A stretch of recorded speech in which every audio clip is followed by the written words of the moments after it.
भारत के दो पड़ोसी यानी पाकिस्तान और चीन दोनों कभी चैन से नहीं बैठ पाते हैं। पाकिस्तान आतंक की फैक्ट्री के जरिए परेशान करता है तो चीन कभी समंदर में तो कभी जमीन पर भिड़ने में ही लगा रहता है। एक तो लद्दाख और दूसरा इस वक्त दक्षिण चीन सागर पर कब्जे में लगा है। लेकिन इस मामले में भारत ने पहली बार खुले मंच पर चीन को ललकारा है। चीन के विदेश मंत्री जनरल वी फेंग के सामने रक्षा मंत्री राजनाथ सिंह ने कहा कि भारत हिंद प्रशांत क्षेत्र में एक स्वतंत्र, खुले और समावेशी ऑर्डर चाहता है, जिससे सभी देशों की संप्रभुता और क्षेत्रीय अखंडता बनी रहे। मतलब साफ था कि इस इलाके में यानी दक्षिण चीन सागर में सभी देशों के जहाजों के आने जाने की आजादी हो।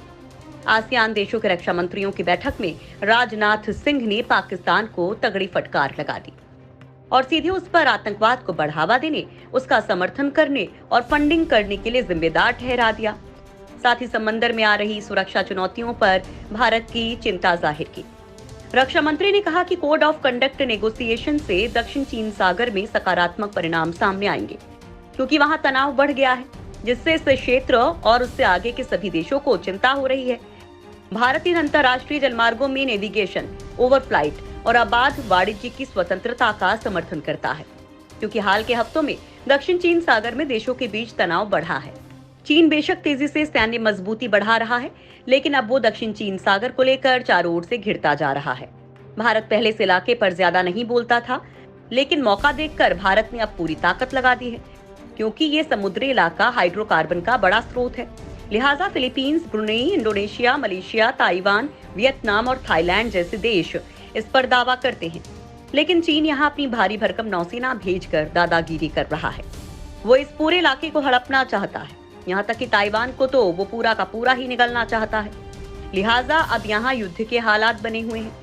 इस महीने की शुरुआत में मलेशिया ने उसके हवाई क्षेत्र के आरोप में चीनी विमान को रोकने के लिए जेट विमानों को आगे भेजा था।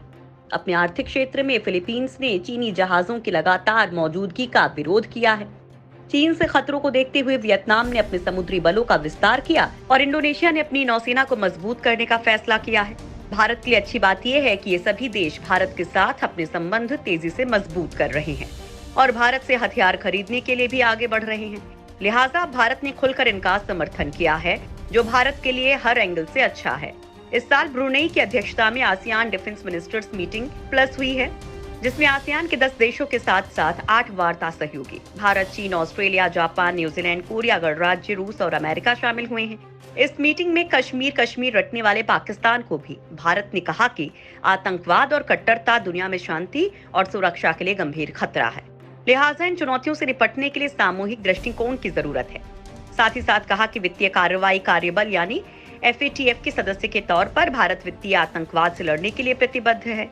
रक्षा मंत्री ने कहा, भारत आतंकवाद के बारे में वैश्विक चिंताएं साझा करता है और ये मानता है कि जब आतंकवादियों के बीच गठजोड़ चिंताजनक स्थिति तक पहुंच रहा है तो केवल सामूहिक सहयोग से ही आतंकी संगठन और उनके नेटवर्क्स को पूरी तरह से ध्वस्त किया जा सकता है।